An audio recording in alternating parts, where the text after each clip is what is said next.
Bienvenue derrière la lumière, le podcast qui vous emmène dans le business, le cœur et la tête de ces entrepreneurs qui ont décidé de vibrer fort et créer grand. Je suis Pêche, coach et consultante des entrepreneurs de demain et hôte de ce podcast qui vous embarque dans les coulisses de l'entrepreneuriat. À travers des conversations vraies et humaines, pleines de secousses d'esprit et de conseils concrets pour avancer. Alors si vous croyez en un entrepreneuriat du cœur et des tripes, sans chichi, sans tabou, avec audace, vérité et simplicité, je suis heureuse de vous accueillir derrière la lumière. Et aujourd'hui, on se retrouve avec Marie, alias Sleeping Beauty, pour parler des coulisses de l'influence et de la conception d'une marque alignée avec ses engagements, ses passions et sa mission. Après des années de création de contenu autour du bien-être et de la beauté holistique, Marie, sous le pseudo de Sleeping Beauty, se lance dans une toute nouvelle aventure entrepreneuriale, celle de la création de sa marque Maison Tuffery. 2 formes d'entrepreneuriat, 2 odyssées qui lui permettent de grandir, de s'épanouir et de contribuer à sa manière à elle à un monde qui va mieux. Alors avec Marie, on parle des coulisses de tout ça, tant de son parcours dans la création de contenu et d'une communauté soudée et engagée, que du processus de création d'une marque de produits bien-être et lifestyle et de toutes les mésaventures qu'il peut y avoir autour. Et le clou du spectacle se trouve évidemment à la fin, avec la révélation d'un rêve qu'elle a failli réaliser il y a 5 ans, mais qui n'a jamais vu le jour. Et aujourd'hui, c'est une très belle revanche que Marie a pris. Alors j'espère que notre échange te plaira, t'inspirera et te permettra d'avancer dans ton entreprise avec ambition, joie et envie d'oser. Si c'est le cas d'ailleurs, n'oublie pas d'aller nous le dire sur les réseaux, notamment sur Instagram. Tu as les liens de nos comptes dans la barre de description juste en dessous.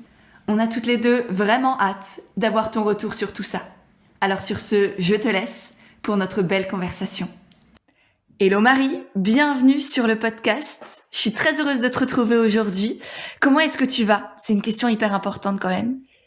Eh ben, merci beaucoup de me recevoir, ça me fait super plaisir. J'ai pas l'occasion de faire souvent des podcasts, alors ça me fait vraiment plaisir de parler avec toi. Et je vais parfaitement bien en ce début d'année, très motivée et de beaux projets pour 2024. Et toi, comment vas-tu ? Eh ben, super bien aussi, un grand soleil dehors et très heureuse de pouvoir partager ce moment avec toi. Faire découvrir ton univers, ta personnalité ou faire découvrir autrement pour celles et ceux qui te connaissent déjà avec tous ces projets que tu nous as lancés là depuis pas mal de mois notamment, au-delà de ce pourquoi on t'a connu jusque-là où voilà, t'es créatrice de contenu sur YouTube, sur Instagram, sur plein d'autres choses et là tu nous lances depuis quelques mois avec Maison Tuffery, plein de très très belles choses. Est-ce que tu peux rapidement nous partager ton parcours ? Comment est-ce que déjà de base t'es arrivé peut-être dans le domaine de la création de contenu, de l'influence comme on dit ? Et puis ensuite on parlera de cette aventure que tu as commencé il y a quelques mois avec Maison Tuffery. Bien sûr, avec plaisir. Alors je suis née à Troyes et je suis allée faire mes études à Paris à 18 ans.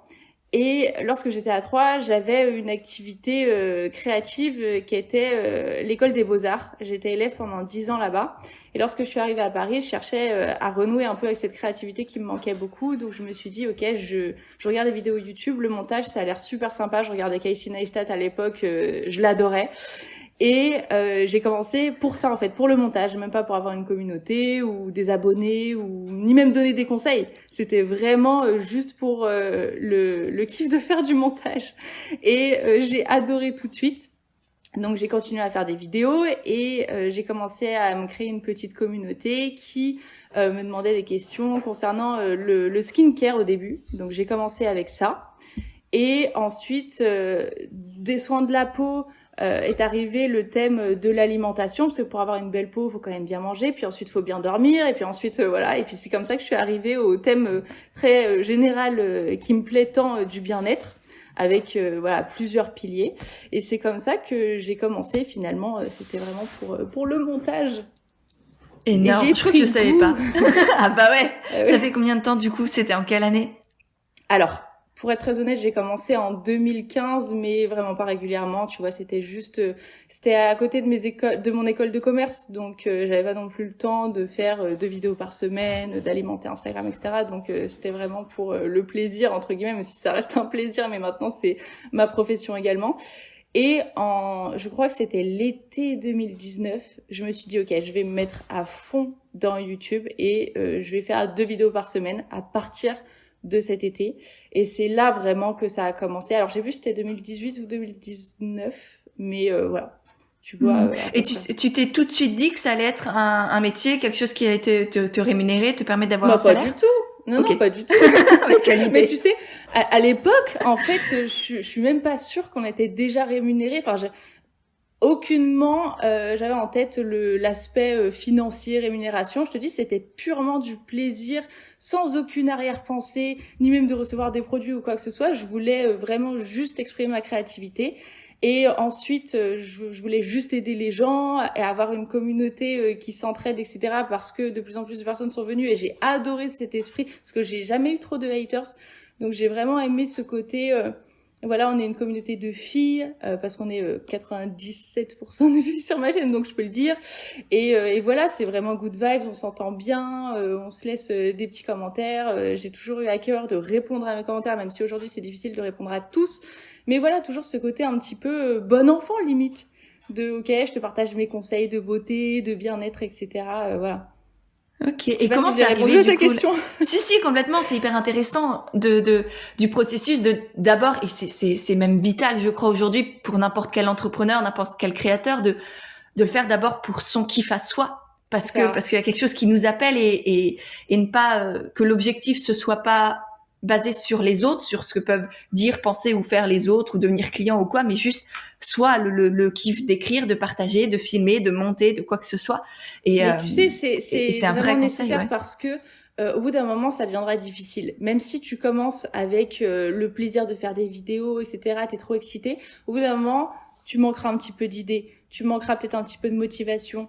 Ce sera difficile, tu auras certains problèmes et en fait, il faut vraiment que ça te tienne à cœur, peu importe ton activité professionnelle, il faut que tu fasses un truc qui te plaise parce que c'est dans ces moments où c'est difficile que tu vas chercher dans ta passion, que tu vas puiser et que tu vas te dire non, vas-y, je fais ça pour les bonnes raisons parce que j'aime vraiment ça et non pas pour un but financier ou de reconnaissance ou autre. Parce que sinon, tu vas abandonner. Si t'aimes pas vraiment ce que tu fais, au bout d'un moment, tu vas craquer et tu vas abandonner, quoi. Ouais, clairement, je pense qu'il faut effectivement de l'amour et du sens, un truc exactement. qui va au-delà de toi aussi pour te dire c'est pas pour juste moi que je le fais ou c'est pas pour la reconnaissance ou pour mon ego ou pour je sais pas qui ou quoi, mais pour quelque chose qui me dépasse comme toi tu le fais avec les conseils que tu partages. C'est mine de rien, ça peut être des choses très simples, mais qui quand on les applique au quotidien peuvent vraiment changer la vie sur le long terme en fait. Ben oui, j'ai eu des très très beaux messages comme ça de retour d'expérience, de témoignages avec, comme tu dis, des conseils tout simples, mais qui répétés et dit avec beaucoup de conviction, beaucoup d'amour et dans l'idée vraiment d'aider les gens. Des très très beaux messages de personnes qui m'ont dit tu m'as aidé dans mes troubles du comportement alimentaire. Alors même si je suis absolument pas une professionnelle de santé, mais justement il y a ce côté peut-être un peu copine qui pousse les gens à se dire ok, ça a fonctionné pour elle, je vais essayer, etc. Elle dit ça gratuitement, tu vois, juste pour m'aider. Bon. Et ouais, je suis super contente de tous les retours et justement des gens qui prennent le temps de me dire tout ça. C'est incroyable, vraiment, ça me fait trop plaisir. Et tu saurais dire comment t'as... Ouais, carrément, j'imagine. Tu saurais dire comment t'as réussi à créer cette communauté justement de nanas qui soutiennent, qui, je sais pas si elles vont se rencontrer entre elles ou quoi, mais elles savent peut-être que chez toi, elles sont toutes pareilles. Enfin, il y a quelque chose qui rassemble, qui unit. Comment est-ce que tu l'as créé tout ça? Est-ce que c'était conscient ou est-ce que tu le vois avec le recul plutôt? Bah, je pense justement que c'est parce que c'était inconscient que ça s'est créé et que j'ai jamais eu une stratégie, si tu veux, de me dire, ok, je vais faire ce type de vidéo pour attirer ce type de personnes. Non, pas du tout. J'ai fait en fonction de mes goûts du moment. Tu vois, ma chaîne, elle a vraiment évolué au fil du temps et je me suis jamais dit, ok, attention, si je parle de ça, peut-être qu'il y a des gens qui vont se désabonner. C'est peut-être justement le fait que je sois naturelle, authentique et que je partage vraiment mes centres d'intérêt au jour le jour qui a fait que les gens ont aussi grandi avec moi, que ça leur a donné envie justement de découvrir certains thèmes que je n'abordais pas avant et que j'aborde maintenant. Je me mets vraiment aucune limite et je pense que ça c'est depuis les weekly vlogs aussi que je partage un petit peu plus mon quotidien et les gens aiment beaucoup et moi c'est le premier type de vidéo que je regarde, ce sont les weekly vlogs aussi dans les youtubeuses que je suis et j'adore parce qu'il y a un côté très authentique, naturel, rien n'est calculé, il n'y a pas de script et je pense que c'est grâce à ça que j'ai la chance aujourd'hui d'avoir une communauté qui est si gentille, bienveillante parce que je cherche pas d'histoire non plus et voilà, si tu veux, je suis naturelle, je suis moi-même et je pense que oui, ça plaît aux gens le côté ok bah finalement elle bien sûr on a un masque en société, on l'a tous. On n'est jamais pareil que lorsqu'on est vraiment tout seul avec soi-même. Mais j'essaie pas de jouer un rôle. Or, beaucoup de personnes l'ont cru au début, se sont dit ah ouais cette fille elle est super disciplinée, sa vie elle a l'air parfaite etc. Et c'est vrai que j'ai beaucoup de chance et voilà je suis extrêmement reconnaissante, mais je joue pas un rôle. Et à force de faire des vidéos comme ça, les gens se sont rendus compte que bah non en fait j'étais moi-même et que j'étais enfin que j'avais l'air sympa quoi, je pense. Énorme. Ouais, effectivement, tu t'es autorisé à évoluer et à faire évoluer aussi ton contenu en fonction de toi, de qui tu es et pas de ce que les gens voulaient ou de ce que les gens aimaient ou de ce que tu croyais qu'il ou elle allait aussi apprécier. Donc exactement. Ouais, c'est hyper important même de s'autoriser ça, sinon on se perd soi-même, on perd ce sens et ce plaisir dont on parlait juste avant. Tout à fait. Cool. Et du coup, t'es youtubeuse, bah voilà, 2019 tu te lances. C'est quoi les premières marques qui viennent vers toi? Comment tu commences à gagner de l'argent avec tout ça après? Alors j'ai eu beaucoup de chance de croiser sur mon chemin mon agente qui s'appelle Léa, qui est venue me chercher lorsque j'avais 30 000 abonnés. Donc vraiment j'étais un bébé sur YouTube et qui m'a dit, alors qui est venue avec une campagne pour une marque de beauté à l'époque. Et qui m'a dit tiens ils ont beaucoup aimé ton profil, est-ce que ça te dirait de faire ce tournage et puis tu pourrais éventuellement entrer dans notre agence parce que voilà on a des choses à te proposer. Alors moi comme je te disais j'avais pas du tout pensé au côté professionnalisant ni au fait de faire de l'argent avec mes vidéos, mais elle est venue avec une approche tellement naturelle, tellement sympa. Je me suis dit en fait ça peut être cool de se faire aider, de pas être tout seul dans cette aventure, d'avoir des conseils pour faire ces vidéos et donc j'ai fait ce tournage et je suis restée avec cette agence et je pense que ça fait 6 ans que je suis avec eux. Et j'ai jamais bougé. On m'a proposé d'aller dans d'autres agences. J'ai dit non, je reste avec Léa, avec Jérémy. Voilà, j'adore mon équipe. Ils sont trop sympas. Et on fait de belles choses ensemble. Et il y a vraiment ce côté humain qui prime. Et alors, pour revenir aux partenariats et aux marques avec qui je travaille, ça je le dis jamais, mais je refuse 80% des partenariats qu'on me propose. Parce que pour moi, c'est important de promouvoir uniquement les marques que j'utilise, que je sais bonnes pour l'homme, pour l'environnement, etc. C'est hyper important pour moi. J'ai refusé des grandes marques parce que justement elles ont pas ce côté éco-responsable, parce que la composition de leurs produits n'était pas bonne et parce que ça collait pas avec mes valeurs quoi. Donc c'est pour ça vraiment, c'est jamais l'argent en premier, c'est jamais l'enveloppe qu'on m'offre, c'est toujours, ok, est-ce que ça va pouvoir améliorer la vie des gens? Est-ce que les gens vont être contents de ça? Parce qu'il y a mon image aussi derrière. Imagine les gens, ils achètent un produit après que j'en ai fait la promotion, ils se disent, bah attends, c'est nul, j'ai pu lui faire confiance. Ouais. Donc, je veux vraiment promouvoir uniquement ce en quoi je crois, quoi. C'est effectivement, ça paraît primordial et je pense que ça se ressent beaucoup dans tout ce que tu crées. Est-ce que tu veux bien juste expliquer comment ça fonctionne une agence? Tu vois, pour toutes les personnes qui sont pas forcément dans ce milieu de la création de contenu et des partenariats, oui. C'est quoi, c'est qui, qu'est-ce qu'ils font et comment toi tu gères les choses? Alors mes agents, ils gèrent toute la partie justement partenariat et négociation commerciale pour que je me concentre uniquement sur la partie création de contenu. Donc moi, je fais des vidéos, je fais le montage, je fais les descriptions, je fais toute la partie vraiment créative, les idées, etc. Et mes agents, ils vont soit démarcher des marques. Par exemple, j'ai testé un produit, je l'ai trouvé génial. Je me dis, ok, je veux trop travailler avec cette marque parce que j'adore leurs produits. Et donc, on va leur demander si je peux être leur ambassadrice. Donc ça, c'est le numéro 1, démarchage commercial. Numéro 2, le plus fréquent, je vais pas te mentir, les marques écrivent à mon adresse professionnelle, qui est ouverte par mes agents et ils répondent à tous les emails de demande de partenariat. Donc c'est des marques qui arrivent, coucou, on adore le profil de Marie, on a une campagne, on voudrait promouvoir ce produit-là, on a ce budget-là, voilà ce qu'on vous propose.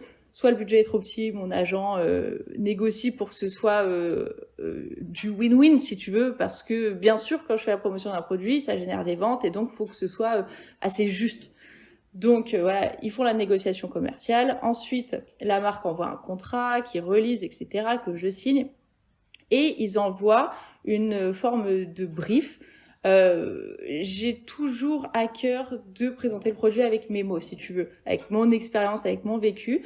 Mais parfois, les marques ont certains mots-clés qu'ils aiment entendre dans les campagnes. Donc, je vais essayer de comprendre leur langage, ce qu'ils veulent que je mette en avant, et de redire ces mots un petit peu à ma manière, parce que voilà, c'est toujours comme ça. J'ai jamais un brief que je lis, si tu veux. Ça, c'est niet. Je dis non direct. Non, je veux pas travailler avec vous. Ah, t'es pas une comédienne au théâtre qui pas redonne. Du tout. Mais voilà, on perd tout l'intérêt. Sinon, faites une publicité à la télé, quoi. Mais si vous embauchez des influenceurs, c'est parce que vous aimez justement leurs valeurs, leur manière de s'exprimer, que vous aimez leur manière de présenter les produits, il faut que ça reste naturel. Donc voilà comment ça se passe. Ensuite, je présente le produit dans une vidéo. J'envoie ce qu'on appelle une preview, c'est-à-dire que c'est le placement de produit monté tel qu'il va être dans la vidéo à la marque qui valide ou qui demande certaines modifications, mais en général, voilà, c'est validé. Et ensuite, je poste la petite vidéo. Voilà comment ça se passe. Ok, trop cool. Donc toi aussi, t'as tes critères, t'as peut-être une grille de tarifs selon ce qui t'est demandé, et puis ton agent est là pour faire le médiateur et faire en sorte que toi tu sois bien rémunéré et que t'aies juste entre guillemets à faire la partie création, montage et compagnie. À faire le plus important, empêche. Ah oui, clairement. Non, je le minimise absolument pas. Mais non, bien au contraire. Rigole, t'inquiète. Et d'ailleurs, je suis assez curieuse de savoir comment t'arrives à avoir autant d'idées, autant de créations. Enfin, tu postes tous les jours sur Insta, 2 fois par semaine sur YouTube, tu fais plein de trucs. T'as lancé ta newsletter aussi, je crois, il y a pas longtemps. Enfin, en tout cas. Alors, c'est la newsletter du calendrier process. de l'après, parce que oui, c'est un nouveau challenge, ça, tous les jours, tout le mois de janvier, je voulais faire un calendrier de l'après, parce qu'il y a tellement de calendriers de l'avant et des vlogmas et tout. Moi-même, j'ai fait les vlogmas, mais j'avais envie de quelque chose, justement, après les fêtes, où on se remet un petit peu dans le bain, on reprend notre vie en main, on est motivé, etc., à commencer l'année sur de bonnes bases. Et donc, voilà, tous les jours, je poste une vidéo sur un thème différent du bien-être, et j'envoie une newsletter à la fin de chaque semaine, donc 4 newsletters en janvier. Et pour répondre à ta question justement des idées de vidéo, en fait, ça fait partie de ma personnalité d'être créative. Comme je te disais au tout début, moi YouTube j'ai commencé parce que je cherchais une activité créative et j'ai toujours une idée à la seconde. Ma mère elle te dira non mais attends t'as encore une idée, c'est pas possible. Donc oui, j'ai toujours une nouvelle idée et c'est ça qui me fait vibrer, c'est d'avoir des nouveaux projets, de les mener à bien sûr, pour que ça ne reste pas des rêves, mais que ce soit vraiment des objectifs que je concrétise et tout. Donc, bien sûr, à certaines périodes, je manque un petit peu d'idées, je me dis mince, j'ai l'impression d'avoir un petit peu tourné en rond, etc. Et c'est là que je m'adresse à ma communauté et que je leur dis qu'est-ce que vous aimeriez voir sur ma chaîne. Aidez-moi s'il vous plaît. Dites-moi si vous avez des questions, des challenges auxquels vous faites face en ce moment. Qu'est-ce que vous aimeriez que j'aborde et ma communauté m'est d'une grande aide parce qu'ils sont d'un soutien incroyable. Dès que je leur dis aidez-moi, dites-moi, etc. J'ai une multitude d'idées, de questions qui me redonnent justement un élan de motivation et de créativité. Donc, au final, oui, tout va plutôt bien de ce côté-là. Génial. Donc, tout ce lien, cette communauté que tu as créée, ça te sert aussi, toi, à te nourrir, à continuer d'avancer et c'est un cercle vertueux, en fait, que tu as mis en place et où il te redonne aussi, je pense, du sens et de l'élan de parfois on se dit mais non, je sers à rien, je répète la même chose que tout le monde, ou ça j'ai déjà dit, j'ai fait le tour, etc. Et puis en fait non, tu te rends compte qu'il y a encore de la demande, des besoins et que ça peut encore servir plein de gens. En fait c'est là qu'on voit la différence entre une audience et une communauté, je trouve. L'audience, t'es vraiment un petit peu tu fais ton show, tu vois, sur YouTube et les gens sont des spectateurs. Alors que quand tu as une communauté, c'est que tu t'adresses directement à eux avec ce lien qui est très spécial et qui fait vivre en fait ton métier, tes vidéos et la communauté grandi parce que ils voient qu'il y a une bonne ambiance et ils voient que c'est donnant, tu vois. C'est pas, je suis pas en train de leur donner des conseils et d'avoir ce mur, cette barrière et d'être froide. Non, c'est pour ça que je te disais que j'essaie de répondre à tout le monde et de considérer un petit peu ma communauté comme des copines, même si on se connaît pas forcément, qu'elles connaissent beaucoup plus de ma vie que moi, je connais la leur. Mais voilà, c'est vraiment ce lien de confiance en fait et d'entraide parce que mes abonnés me donnent d'excellents conseils dans les commentaires, d'excellentes recommandations et j'enrichis beaucoup mon contenu grâce à elles aussi. Génial. Et du coup, si on vient là maintenant au cœur du sujet, en tout cas de tes dernières aventures avec Maison Tuffery, qu'est-ce que c'est déjà Maison Tuffery et qu'est-ce qui t'a donné envie de la créer? Maison Tuffery, c'est ma marque lifestyle entre guillemets. Je sais pas comment dire ça en français, style de vie. Enfin, si tu veux, je fais des objets qui sont à la fois beaux, parce que pour moi le beau a une grande part dans ma vie. Je trouve ça hyper important. Beau, éco-responsable, utile quand même, efficace. Donc c'est plutôt des objets de bien-être, bien sûr.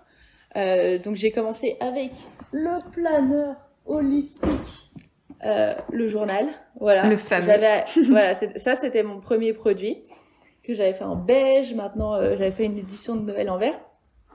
Et donc c'est une marque qui, pareil, n'a pas vraiment de stratégie. Donc c'est-à-dire que c'est au gré de mes envies, comme mes vidéos YouTube. Là, tu vois, au début, j'avais envie de créer un agenda parce que pour moi, la discipline, l'organisation, le fait de faire des to-do list, de faire des bilans, je trouve ça hyper stimulant, motivant. Parce qu'à l'origine, je suis pas du tout une personne organisée aussi. Je pense que c'est pour ça.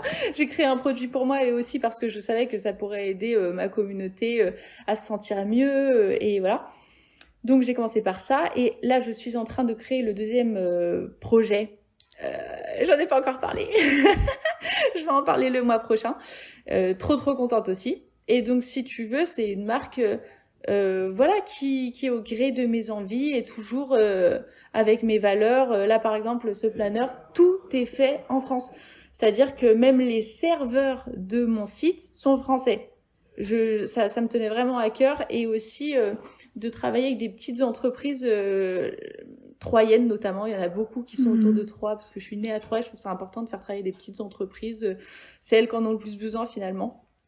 Donc voilà, écoute, voilà comment je définirais Maison Tuffery. C'est un rêve aussi et je pense que c'est important pour moi d'aller plus loin que les vidéos. Tu sais, lorsque tu crées quelque chose de digital, même si c'est des créations que tu fais 2 fois par semaine, etc., c'est pas tangible. Et j'avais envie de quelque chose qui soit la matérialisation concrète, que je puisse toucher de mon travail. Et voilà, je trouve ça formidable d'avoir un objet chez moi et de me dire que ma communauté peut avoir une petite part de notre lien, en fait, chez elle. Donc, voilà, oui, complètement. Et est-ce que c'est aussi, moi je me suis posé la question de est-ce que c'est aussi une volonté peut-être d'anticiper l'avenir ou de te dire j'ai envie d'autre chose que juste YouTube, ou est-ce que tu le vois vraiment à équivalent de YouTube? Anticiper peut-être inconsciemment, effectivement. Mais comme je te dis, je vis un petit peu au jour le jour au gré de mes envies, etc. Et j'ai pas vraiment une stratégie à me dire ok, alors dans 10 ans j'arrête YouTube, je fais ça, non, c'est vraiment qu'est-ce qui me fait plaisir en ce moment, qu'est-ce qui résonne en moi, qu'est-ce qui est vrai, qu'est-ce qui est juste. Et je me mets pas de barrière. J'ai envie de créer une marque, j'ai envie de faire un planeur, je le fais, tu vois. Et j'essaie d'aller plus loin que les peurs que ça fonctionne pas, les peurs que qu'en dira-t-on, etc. Donc pardon, j'ai oublié ta question. Ah oui, est-ce que c'était une anticipation? Oui, c'est ça, c'est dans quel but? Est-ce que parce que tu as envie de te détacher de YouTube et tu dis je vais pas être influenceuse toute ma vie, ou juste Non, pas du tout. J'ai envie en fait, c'était vraiment ça, d'avoir quelque chose de tangible et juste de créer. À l'origine, je voulais être designer ou architecte d'intérieur. Donc, tu vois, créer des produits pour la maison et créer designer. En fait, ça, c'est un truc qui n'existait pas. Tu vois, je suis pas partie d'un modèle. J'ai vraiment créé de A à Z. Donc, je pense que ça répond aussi à mes rêves d'enfant de créer des objets et d'exprimer ma créativité et de pouvoir toucher ce que j'ai créé, ce que je peux pas faire avec les vidéos. Donc, en fait, je me suis créé un autre métier à côté de YouTube. Bien sûr, c'est lié, mais c'est 2 fois plus de travail, franchement. Donc ça va que c'est passionnant. On en revient au début du fait qu'il faille être passionné par ce que l'on fait pour justement rester debout dans les périodes où c'est difficile, où on a des problèmes, parce qu'il y en aura toujours. Mais voilà, c'est un deuxième métier. Carrément. Et du coup, comment ça s'est passé? Tu vois, t'as eu l'idée, ok, je crée un planeur, ce sera le journal. Oui. Une fois que tu as eu l'idée, ça a été quoi les grandes étapes? Je sais que tu en as partagé certaines dans des vidéos, mais globalement, là, si tu devais nous résumer le parcours pour passer de l'idée d'un carnet, là, pour le coup, à je le tiens dans mes mains et il y a des centaines de milliers peut-être de personnes qui l'ont aussi chez elles. Eh bien, écoute, j'ai partagé tout ça dans mes vlogs. Ça m'a vraiment amusée d'être hyper transparente sur tout le processus de création. Et c'est pourquoi dans chaque weekly vlog, je partageais l'avancée justement de ce planner. Au début, j'ai commencé avec ce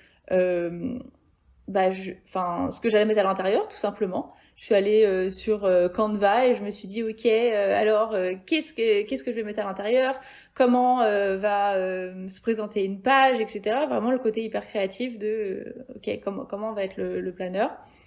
Ensuite, j'ai un chef de projet qui s'appelle Marc, que j'ai présenté dans mes vidéos, qui est troyen et qui est spécialisé dans l'impression et qui connaissait mon imprimeur qui est à Sens et donc qui nous a mis en contact, si tu veux.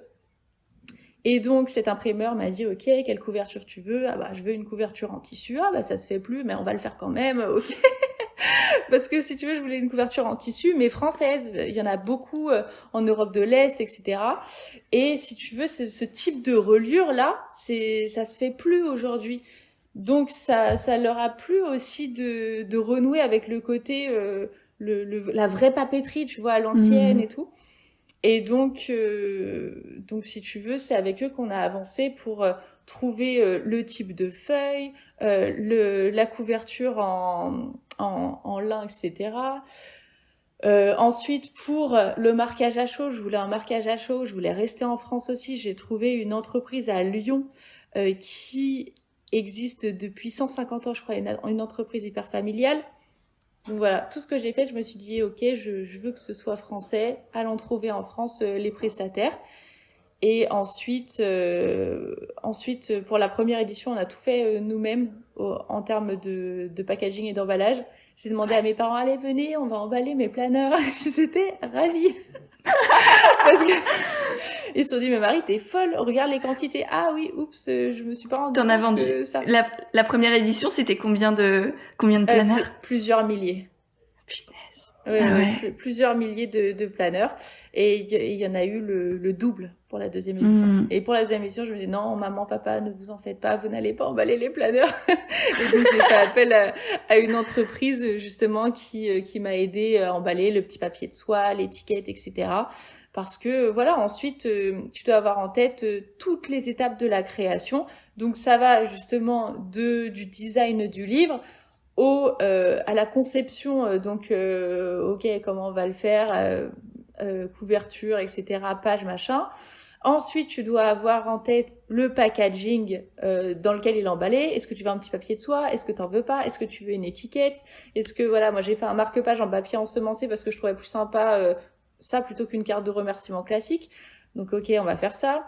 Ensuite, il faut le carton d'envoi avec des dimensions spéciales. Donc tu vois, t'as tout ce processus.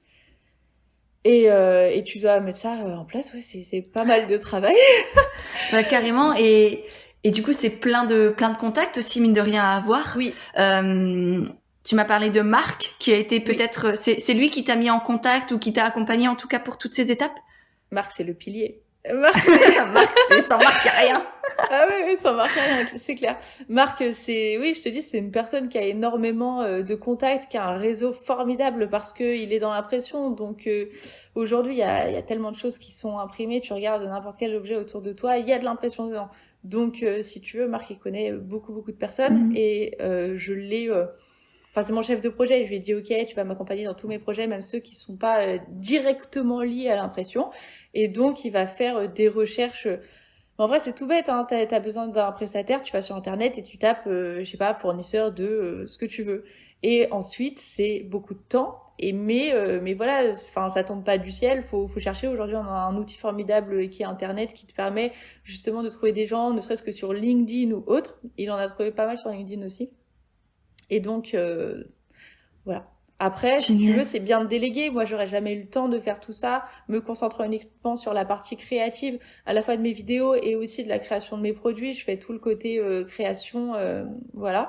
J'aurais jamais eu le temps de démarcher les gens. Et c'est pour ça que je trouve que c'est hyper important de préciser que je suis pas toute seule et qu'il y a des gens qui m'aident et que c'est important de déléguer. Et qu'en fait, quand tu commences ton entreprise, même si t'es solopreneur, tu vas devoir travailler avec des gens justement si tu veux faire encore plus des produits physiques comme ça. Donc c'est important de rappeler que vous pouvez pas vous lancer comme ça tout seul dans l'aventure. Vous avez besoin déjà d'aide, un soutien mental, moral, je sais pas comment on dit, mais de la part de tes amis, de tes proches. De t'éloigner un petit peu des gens qui ne te soutiennent pas justement et qui sont un petit peu jaloux, qui ont peur pour toi et qui essaient de justement te dire doucement, fais attention, tu pourrais perdre du temps et de l'argent, et de t'entourer des gens qui te disent ouais vas-y fonce, c'est une idée géniale, etc. Donc déjà on a ce soutien qui est hyper important psychologiquement, et ensuite bien sûr on a le soutien de l'aide que les personnes vont t'apporter en étant professionnels spécialisés dans certains secteurs, que ce soit l'envoi, que ce soit le packaging ou autre, et qui vont te permettre justement de mettre bout à bout toutes tes idées et tout le processus de création de ton produit. Et pour rester dans cette question des coûts, comment t'as fait avec le journal est-ce que t'as réussi à anticiper tous les coûts de création, les coûts de logistique, les coûts de ressources humaines aussi, mine de rien, parce que souvent c'est ça aussi qui coûte très cher et en même temps qui est hyper important et vital. Comment tu t'en sors à ce niveau-là? Est-ce que tu as réussi à être rentable dès le départ, dès le premier lancement du journal? Oui, mais la rentabilité n'a jamais été une question que je me suis posée. En fait, si tu veux, je me suis vraiment concentrée sur la qualité du produit. Et j'ai pas essayé de me faire des grosses marges, pas du tout. Même au début, je me suis dit le premier produit, je vais pas forcément gagner de l'argent, c'est pas grave en fait, je veux juste aller au bout de mon rêve et créer ce produit et aider les gens parce que je sais que ça va être cool et que ça va bien leur servir dans leur vie. Mais je me suis jamais posé la question de la rentabilité. Et au contraire, je me suis dit non, je veux du français, je sais que c'est plus cher, c'est pas grave. Je veux un produit de qualité, 100% français, éco-responsable, jusqu'au bout. Et en fait, la conséquence lorsqu'on se concentre sur le produit, c'est justement que ça plaît aux gens et que ça fonctionne et qu'on en vend beaucoup. Après, j'avais un bon matelas de sécurité aussi. Et si tu veux, j'ai pas eu besoin de faire un crédit ou quoi que ce soit, je me suis autofinancée. Mais voilà, si tu veux, je me suis concentrée sur la qualité du produit avant tout et ça a payé. Ouais, effectivement. Et du coup, tu as fixé le prix quand même du journal a posteriori, après avoir vu tous les coûts, ou tu l'avais déjà fixé avant d'avoir tous les coûts de matières premières, de logistique, de le petit papier ensemencé, le carton, le colis, que je sais, tu as dû changer en plus. J'imagine qu'il y a eu pas mal de galères et de petits couacs inattendus. Alors, lorsque j'ai commencé à créer le journal, je me suis dit, je ne veux pas qu'il fasse plus de 35 euros. En fait, j'avais un prix limite et je me suis dit, je veux pas que les gens dépensent plus de 35 euros dans un planeur, même s'il est 100% made in France, etc. Parce que ça reste un planeur, ça reste un journal, et j'ai surtout pas envie de perdre la confiance de mes abonnés et de faire un prix qui est pas justifié, qui est trop élevé, tout ça pour gagner de l'argent. Non, je voulais vraiment rester honnête, parce que c'est une valeur qui est super importante pour moi, d'être juste, d'être honnête, et en fait j'avais un prix limite. Et j'ai dit ça à mon chef de projet, j'ai dit Marc, on va faire un planeur 100% français à 35 euros maximum. Il a dit d'accord, bon. Et bien, nous allons demander pas mal de devis. Et voilà, si tu veux, j'avais ce prix limite, et là je l'ai vendu à 34,90 au final, et ça a résonné, tu vois, les gens ont dit oui, effectivement, c'est un prix juste, merci de proposer ce prix-là par rapport à la qualité du produit, voilà. Ok, génial. Les gens étaient d'accord. Donc c'est bon. Ouais. Et ça, tu as envie de le garder aussi pour tous les autres produits, les autres projets qui arrivent?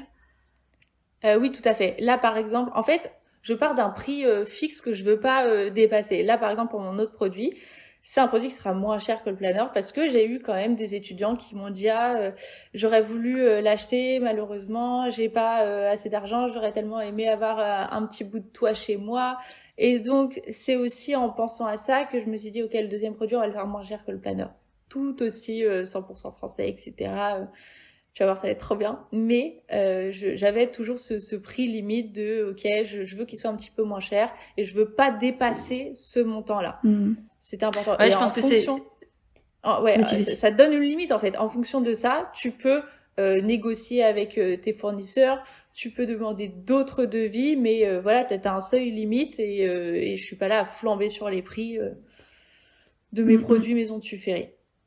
Ouais, je pense que c'est une chouette stratégie, d'autant plus quand on vend des produits. J'ai beaucoup de clientes qui se demandent, bah voilà, comment je fixe mes prix? Est-ce que au temps passé? Est-ce que juste aux matières premières? Est-ce que par rapport à la valeur que ça apporte? Il y a plein de manières de faire. Et je pense qu'effectivement, quand bah voilà, savoir pour qui c'est, déjà tu connais ta communauté et du coup tu sais, bah voilà, c'est des jeunes femmes peut-être qui ont pas non plus un compte en banque mirobolant derrière, pas mal d'étudiantes, ok, donc maximum tel prix, et peut-être à partir de ça, bah je fais de mon mieux. Peut-être que il y a des concessions à faire, peut-être que bah voilà, de temps en temps ce sera pas exactement comme on le souhaitait, mais au moins c'est adapté aussi à la personne derrière et c'est fait avec le cœur et c'est fait de la meilleure manière possible pour lui rendre service et accomplir l'objectif de ce pourquoi on l'a créé. Exactement. Ouais, génial. Et ça, tu sens que ça... Est-ce que ça t'apporte un nouveau souffle? Est-ce que tu as une sensation de renouveau avec ce projet qui dénote complètement de ce que tu faisais avant? Ah oui, totalement. Ce sont de nouveaux challenges. C'est beaucoup de travail. Mais je te dis, c'est un nouveau métier en fait. Je me suis lancée dans un deuxième métier en parallèle du métier que je faisais. Et c'est, comme tu dis, c'est un vent de fraîcheur. C'est beaucoup de motivation en plus et je suis super contente de faire ça parce que j'ai toujours eu envie de créer des objets, quelque chose de tangible, de matériel, etc. Mais c'est beaucoup de travail. C'est encore plus de travail. Je me lève encore plus tôt, je me couche encore plus tard, mais c'est pour la bonne cause, tu vois, c'est pour quelque chose que j'aime. Et peut-être que faut trouver aussi l'équilibre et que j'essaie d'être un petit peu plus souple avec moi-même dans le sens où là, je sais que c'est un peu plus compliqué de faire 2 vidéos par semaine sur YouTube. Donc, si j'arrive pas à faire ma vidéo du mercredi, ok, c'est pas grave parce que j'étais en train de travailler sur mon autre projet et j'essaie aussi d'être un peu plus cool avec moi là-dessus et je pense que les gens le comprennent aussi. Les gens comprennent que même si j'ai une équipe derrière, etc., j'ai pas non plus de community manager, j'ai pas une personne qui m'aide à filmer mes vidéos ou quoi que ce soit, que je suis toute seule derrière le pôle créatif, qui est un pôle qui est quand même énorme. Et donc, j'ai beaucoup de chance d'avoir une communauté super indulgente, qui comprend, en fait, et qui est excitée avec moi à l'idée que je crée cette marque et de voir les nouveaux produits et d'être impliquée dans le processus de création. Donc, ouais, un vent de fraîcheur. Et je trouve que c'est important de se renouveler aussi, mais rien que pour nous. Tu vois, d'avoir de nouveaux challenges. Parce que lorsque tu stagnes, lorsque tu tournes en rond, tu as un peu de frustration de ne pas évoluer. Et je pense que l'humain a toujours besoin d'évoluer, toujours besoin de se fixer de nouveaux objectifs, pour être super fier de lui et pour être dans la joie, heureux. Tu vois, cet esprit un petit peu âme d'enfant qu'il faut conserver, je pense. Et qui te fait vibrer, tu sais, je me réveille le matin, je me dis, ah, trop bien, je vais travailler là-dessus et tout, ça change, voilà. Carrément, ouais, complètement. Et puis ça permet aussi d'avancer en soi et de rester connecté à cette joie, comme tu dis, clairement. Est-ce que, mine de rien, t'as eu des remarques ou des critiques ou des doutes parfois de ben voilà, je suis youtubeuse ou tu es youtubeuse et tu lances ta marque comme une énième influenceuse de je sais pas quoi. Est-ce que t'as eu des retours comme ça ou des peurs, toi, qu'on te dise ça? Non. Aucune. J'ai eu aucune remarque de ce genre parce que justement j'ai été super transparente sur le pourquoi j'avais envie de faire ça, comment j'allais le faire et le fait aujourd'hui d'être tout à fait ouverte à parler de ok, regardez qui sont mes fournisseurs, regardez comment c'est fait, etc. Je pense que les gens ont compris que ça partait d'une démarche sincère et que j'étais pas là pour faire de l'argent sur leur dos et que c'était quelque chose qui était abouti, tu vois, c'est pas un livre que j'ai sorti en 2 mois, pas du tout.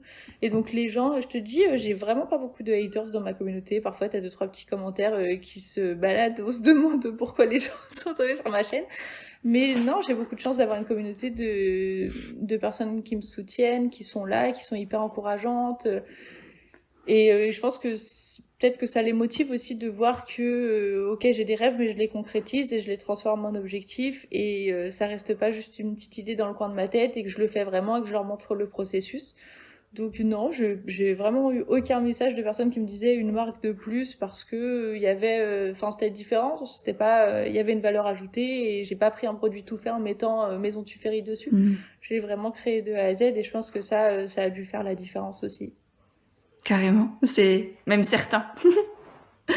On arrive à la fin de notre bel échange. J'ai quelques dernières questions pour toi. Bien sûr. Est-ce que tu as une prise de conscience de ces dernières semaines, ces derniers mois, qui t'a un peu chamboulé, secoué et que tu portes encore en toi et que tu aimerais partager? Une prise de conscience. Ouais, ou une nouvelle habitude, tu vois, que tu as, entre guillemets, enfin mis en place, ou un déclic, quel qu'il soit. Écoute, je pense que il se passe tellement de drames dans le monde aujourd'hui, tellement de guerres, tellement de trucs horribles, inhumains et qui font mal au cœur, que tu peux t'enfermer là-dedans, t'enfermer dans les médias, et bien sûr qu'il faut s'informer, mais je trouve ça important aussi de continuer à justement cultiver cette âme d'enfant dont on parlait tout à l'heure, et garder cette joie de vivre, malgré tous les drames, malgré tout ce qui se passe dans le monde, de réussir à vivre avec cette petite étincelle, avec cette petite joie, et de cultiver cette âme d'enfant qui nous fait vibrer et voilà, qui fait qu'on avance en étant un petit peu plus heureux et joyeux dans la vie. Ouais, carrément. Autre question, qu'est-ce que tu as osé de plus grand pour toi? Qu'est-ce que t'es fière de t'être autorisée que la Marie d'il y a quelques mois, quelques années n'aurait pas forcément osé? Elle est dure ta question parce que justement Ouais. j'ai eu la chance d'avoir une éducation super positive qui m'encourageait dans ce que je voulais faire. J'ai jamais eu des parents qui m'ont dit ah fais attention tu pourrais te faire mal ou alors ah fais attention tu pourrais ne pas être capable de faire ça. Ils m'ont toujours poussé dans tous mes rêves et dans tous mes objectifs à me dire oh là là t'es la meilleure, etc. Et tu sais, je pensais à un truc la dernière fois au fait que tu sois parfois limitée quand t'es une femme.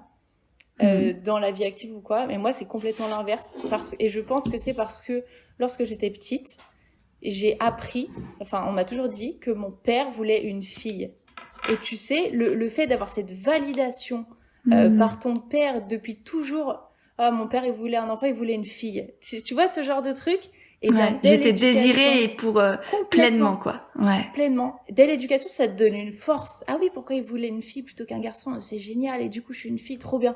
Et donc, si tu veux, j'ai toujours eu cette impression que j'avais, comment dire, une force supplémentaire grâce à mon éducation qui m'a toujours poussée à oser rêver et accomplir mes rêves. Génial. Et bah, tant mieux. Tant mieux, tant mieux. Et si ça peut être dispersé autour de toi, c'est aussi hyper important. Ouais, j'espère que je pourrais faire ça avec mes enfants aussi, leur donner la force de croire en eux et de pas se mettre de limites et de fausses croyances. Mais bon, on en a tous. Hein, ouais, oui, on fait de son mieux, je pense, qu'en tant que parent. Ouais, clairement. Est-ce qu'il y a une rencontre dans ton aventure entrepreneuriale qui t'a marqué, qui voilà, t'a secoué ou qui t'a apporté beaucoup? Bah, mon agente, hein, bien sûr. Mon agente Léa qui est toujours là à me booster, qui est formidable et qui tous les jours me redonne un petit peu de motivation, de confiance en moi, qui croit en mon projet, qui croit en ce que je fais et qui est persuadée que j'aide les gens et que ce que je fais ça a eu de valeur, un impact. Donc j'ai la rencontre avec Léa. Et pour finir, est-ce que tu as une anecdote sur toi un peu loufoque ou pour ton aventure entrepreneuriale que t'as jamais partagée ou très peu et que tu pourrais nous déposer là maintenant? Alors si tu veux, je te raconte l'histoire de la marque que j'ai créée de A à Z mais que j'ai jamais lancée. Carrément. Je veux savoir. Ok, alors il y a 5 ans je pense, je me lance dans une marque de skincare. Parce que lorsque j'étais adolescente, j'avais pas mal d'acné et je voulais bien sûr soigner cette acné et ensuite j'avais des marques. Mais aucun produit sur le marché n'a réussi à me faire estomper ces marques-là.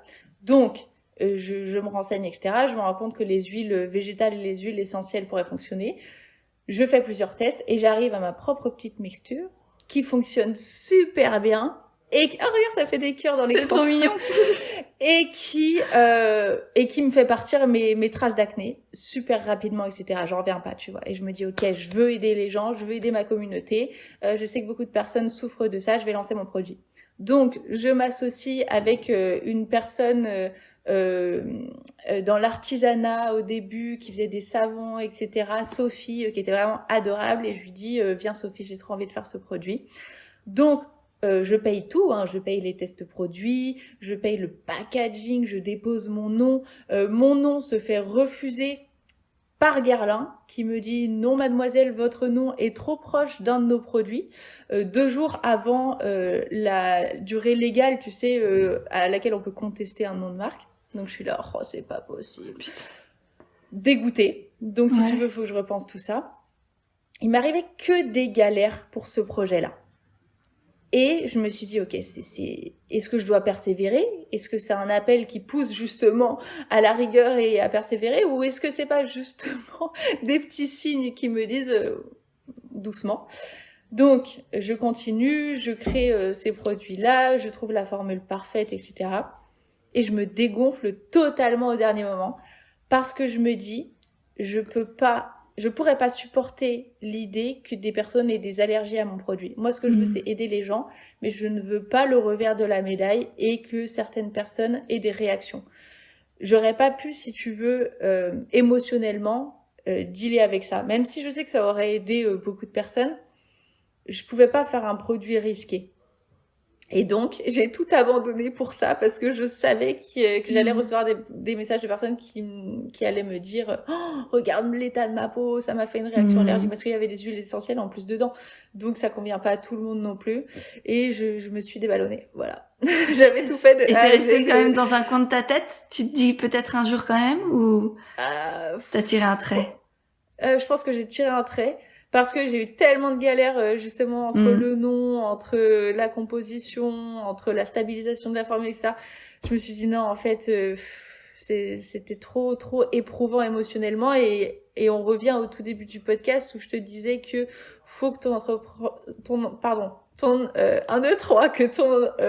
aventure entrepreneuriale te procure de la joie et que tu te réveilles tous les matins en étant excité. Et pas en ayant cette boule dans la gorge et de se dire, oh là là, je vais faire du mal à des gens sans le vouloir, etc. Voilà, c'était trop dur pour moi de faire du skincare pour ça. J'avais pas les épaules assez larges pour supporter que j'allais décevoir certaines personnes. Enfin, pas décevoir, mais que j'allais impacter négativement la vie de certaines personnes. Donc, je me suis dit, ok, faut que je reste fidèle à mes valeurs et que je reste honnête envers moi-même et que je reste juste. Et je me suis dit, avec un planeur, je ne vais impacter personne négativement, au contraire. Voilà. Ouais, carrément, t'as raison. C'est hyper important d'apprendre à se connaître, de connaître sa personnalité, qu'est-ce que je peux porter, se challenger et en même temps se préserver aussi et ne pas se mettre dans des étapes pas possibles pour des choses qu'en plus on ne maîtrise pas, même quand on fait du mieux qu'on peut. Et savoir abandonner. Je trouve que c'est important aussi de se dire, ok, j'ai fait ça de A à Z. Maintenant, est-ce que c'est plus important pour moi? Est-ce que c'est plus douloureux pour moi de perdre un petit peu d'argent ou de perdre la confiance de certaines personnes, de les impacter négativement, etc. Et je me suis rendu compte que ce projet était plus aligné avec moi-même et que j'avais trop peur, quoi. Donc je me suis dit, ok, laisse-toi la possibilité de lâcher prise là-dessus, d'abandonner. Et mais ça, l'histoire, j'ai jamais raconté à personne. Bah merci pour cette exclusivité. Avec grand plaisir. C'est hyper intéressant et effectivement hyper important de savoir dire stop. C'est ok, j'ai mis beaucoup. C'est ok. J'ai énormément appris aussi, j'ai grandi et j'accepte de tourner la page et d'aller vers autre chose. Et aujourd'hui, avec Maison Tuffery, tu nous montres bien que c'est pas parce qu'il y a une marque, un truc qui a pas marché une fois, que le reste ne marchera pas. Et je pense que la suite, d'après ce que tu me dis, c'était un coup d'essai. C'était important aussi d'avoir ce petit préambule, je pense, à l'entrepreneuriat et commencer à travailler avec des gens, etc., voir comment ça se passe et de me dire, ok, non, je vais continuer, riche justement de toutes ces aventures, de toutes ces galères. Il y en a eu d'autres avec le planeur, mais au moins je peux porter le fardeau de certains SAV pas contents. Voilà. Carrément, ouais. Et c'est bête, mais c'est hyper important effectivement de développer cette compétence-là aussi, d'accepter la déception, les messages pas forcément hyper agréables, parce que la personne c'est pas comme elle se l'était imaginé elle. Et nous, on a beau faire du mieux qu'on peut avec tout l'amour du monde, parfois ça se ressent pas de la même manière de l'autre côté. Et ça, bah, c'est triste, mais c'est comme ça. Totalement.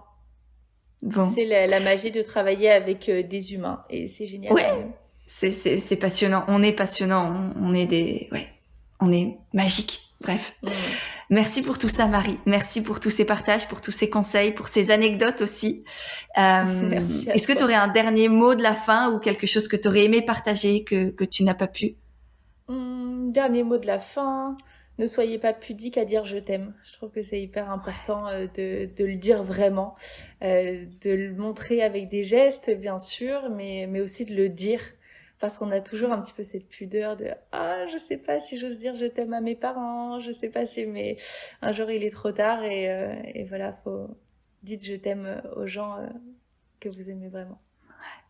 Merci Marie. Je mets tous les liens pour te retrouver dans les notes de l'épisode, sous la vidéo ou sous le podcast. Yes, merci Pêche. Merci Marie, à bientôt. À très vite, bye. Et voilà pour ce nouvel épisode. J'espère qu'il vous a plu, inspiré et questionné. Si c'est le cas, pensez à le partager autour de vous. Sur Instagram, par email, par WhatsApp ou tout ce que vous voulez. C'est à la fois la meilleure manière de soutenir mon travail et en même temps d'aider celles et ceux qui pourraient aussi être inspirés par le podcast.